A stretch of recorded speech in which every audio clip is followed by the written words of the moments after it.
Formal wear is just a tactical disadvantage with better tailoring. Honestly, that is all it is. I was standing near the velvet rope of the Ethelgard Nexus, feeling the stiff collar of my dress uniform digging into my neck like a garrote wire, trying to look like part of the furniture. The whole room smelled like ozone and expensive perfume, a dizzying mix that made my nose itch. My charge for the evening was Matriarch Lyra.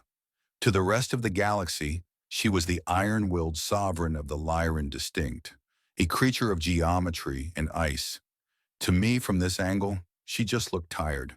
Her iridescent carapace, usually a shifting display of authoritative blues and purples, was locked in a dull, matte slate. Stress. It is a universal language, even if you have 6 eyes and an exoskeleton. I shifted my weight, scanning the room. The problem with these high society galas isn't the assassins you expect. It is the boredom that lulls you into a coma right before things go sideways. People think danger looks like a guy with a scar and a blaster. In my experience, danger usually looks like the catering staff. That was the first lesson I learned the hard way.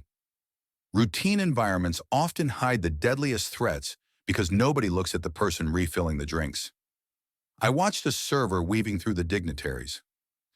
He moved too smoothly, not the fluid grace of a dancer, but the mechanical precision of someone counting steps. He stopped 3 feet from the matriarch, holding a tray of hors d'oeuvres that looked suspiciously like decorative moss. He did not reach for a weapon. He reached for his lapel, and the air around him shimmered. Nanites. A swarm release. I did not think. I just moved. Terran empathy is a weird thing. It is not telepathy, but sometimes you just feel the spike of malice in the air before it lands. I cleared the distance in 2 strides, abandoning all protocol. I grabbed the matriarch, who, I might add, is 7 feet of regal, fragile plating, and tackled her. We hit the floor hard, sliding behind the heavy marble barrier of the hydration station, just as the air where she had been standing turned into a gray, dissolving mist. The matriarch did not scream. She calculated. I could feel it. As I shielded her with my body, curling around her like I was trying to protect a candle in a windstorm, I felt her stiffen. Not in fear, but in assessment. Her primary hearts were beating a slow, rhythmic thud against her chest plates, completely out of sync with my own rabbit-fast pulse. "Hey, stay down," I hissed, pressing a hand to the back of her head to keep her low. My other hand was already fumbling for the seal on the maintenance hatch behind us. "Human," she whispered, her voice like grinding glass. "You are vibrating." I kicked the hatch open and shoved us both inside, tumbling into the cramped, sterile darkness of a service corridor. The door hissed shut, sealing out the screams and the gray fog of the nanites. Silence.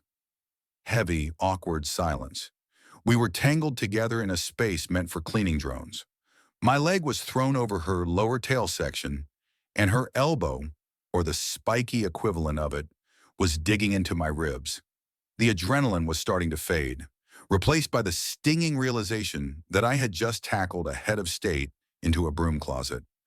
I pulled back, giving her space, sitting up against the cold metal wall. I tried to look professional, which is hard when you are covered in dust and your immaculate dress uniform is ripped at the shoulder. "Are you compromised?" I asked, my voice cracking slightly. I instinctively reached out, my hand hovering over a scuff on her arm plate. I just wanted to rub the spot, like you would for a kid who bumped their shin.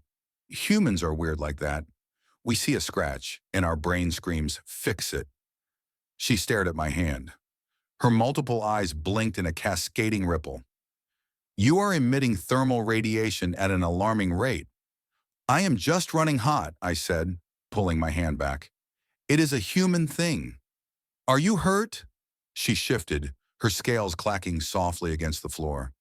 She looked at me, really looked at me, in a way that made me feel like a specimen under a microscope. Then her gaze dropped to my side. "You are leaking," she stated flatly. I looked down. A jagged tear in my uniform was oozing red. A piece of the marble bar must have clipped me on the way down. I had been bleeding for 5 minutes, and the politics were already worse than the pain. "It is fine," I said, dismissing it with a wave. "Just a scratch." "Look, we need to sit tight. That swarm is looking for biological signatures. If we stay calm, we might confuse its sensors." I expected her to panic. Most VIPs do. They start shouting demands or hyperventilating. But she just watched me. She saw the blood, saw the shaking in my hands that I was trying to hide, and she saw me focusing entirely on her safety despite it. She shifted closer. The matte slate of her armor began to soften, shifting into a pale, swirling lilac. "Ma, you prioritized my structural integrity over your own," she murmured. "That was inefficient." "It is my job," I said, leaning my head back against the wall and closing my eyes for a second. "No," she corrected softly. "A bodyguard neutralizes the threat." You covered my eyes." I opened one eye. I hadn't I? When we went down, I had shielded her face. Pure instinct. "It is a scary world out there," I mumbled, trying to lighten the mood. She hesitated, then reached out. Her hand, cool and smooth like polished stone, hovered over my knee. She did not touch me, not quite. It was the alien equivalent of a hover hand, unsure of the protocol for comfort. "The heat," she whispered, more to herself than me. "It is pleasant." I watched her. In the dim emergency light of the corridor, she didn't look like a terrifying alien overlord. She looked like someone who had never been held when she was scared, and that, more than the nanites or the assassin, broke my heart a little bit. "True authority remains calm and decisive when systems fail," I told her, trying to give her something to hold on to. "You are doing great. Just keep breathing, or whatever it is you do." She let out a sound that might have been a laugh or a vent of steam. "I am spiraling oxygen through my tertiary lungs, Jax." "Good," I said, forcing a smile. "Keep doing that." We sat there in the dark, a human radiator and a confused alien queen, waiting for the world to stop ending. We scrambled deeper into the service tunnels until we hit the auxiliary med station. It wasn't much, just a sterile white closet with a few scanners and a wall-mounted medical unit. But it had a heavy lock. I slammed the mag seal shut and slid down the wall, leaving a streak of red on the white paneling. My autodock had the bedside manner of a blunt instrument. That is the honest truth. I jammed the injector against my side, and with a mechanical thunk, it stapled the worst of the tears shut and flooded my system with coagulants and pain blockers. I gritted my teeth, letting out a hiss of breath that sounded too much like a tire deflating. Lyra watched me from the corner. Her carapace had shifted color again, settling into a swirling, anxious gray. Her antennae were twitching, picking up the scent of the copper in the air. "You are repairing yourself," she said, her voice laced with genuine confusion, like a damaged starship. I laughed, which hurt. "Basically, we are surprisingly modular." I looked up at her.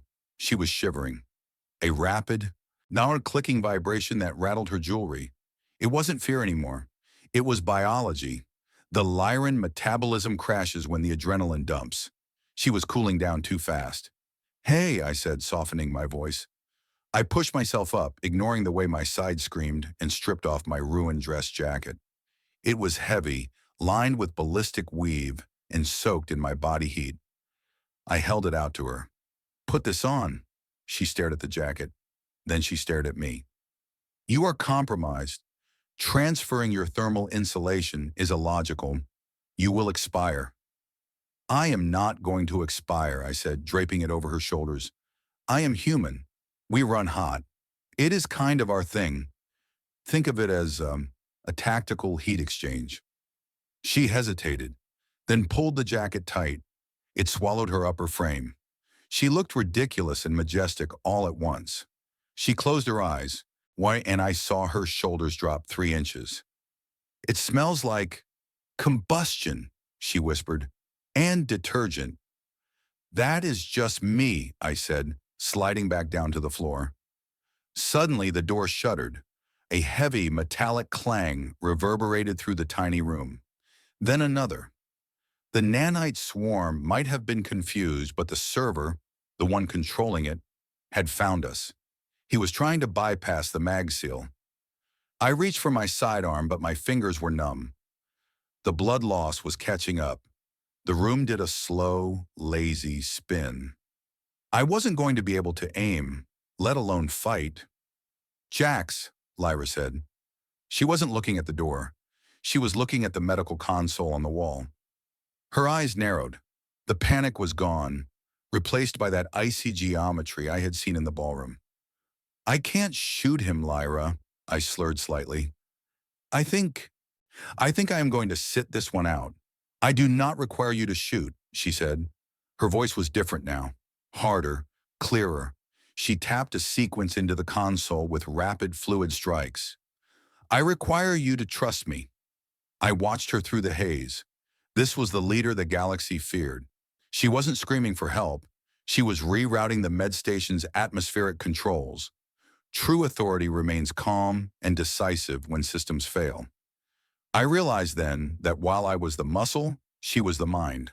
And right now, the mind was angry. "He is biological," she stated. "Like you." "Yeah, I managed."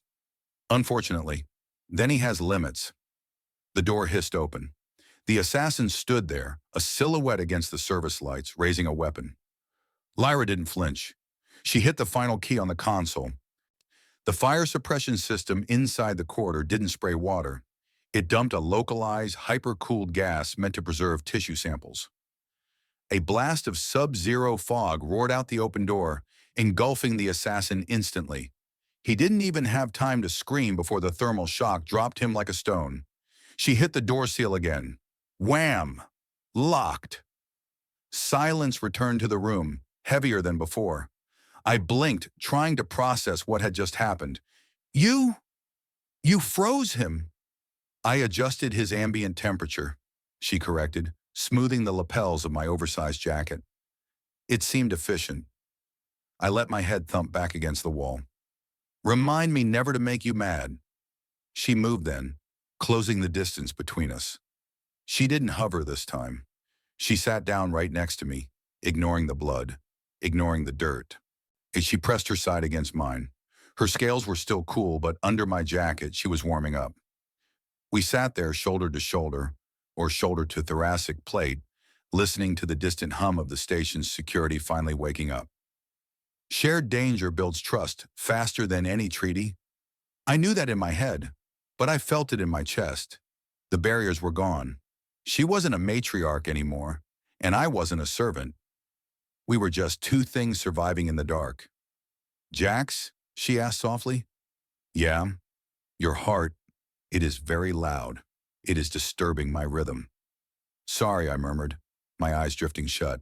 "I can try to quiet it down." "No," she said, and I felt her lean her head gently against my shoulder. "Do not. It is steady. I think I prefer it this way." When the security teams finally cut through the door an hour later, they found the High Chancellor's assassin preserved like a popsicle in the hallway.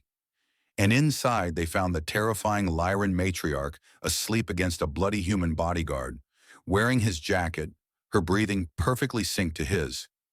Nobody said a word. They just knew, looking at us, that the negotiations were over. The alliance was already built.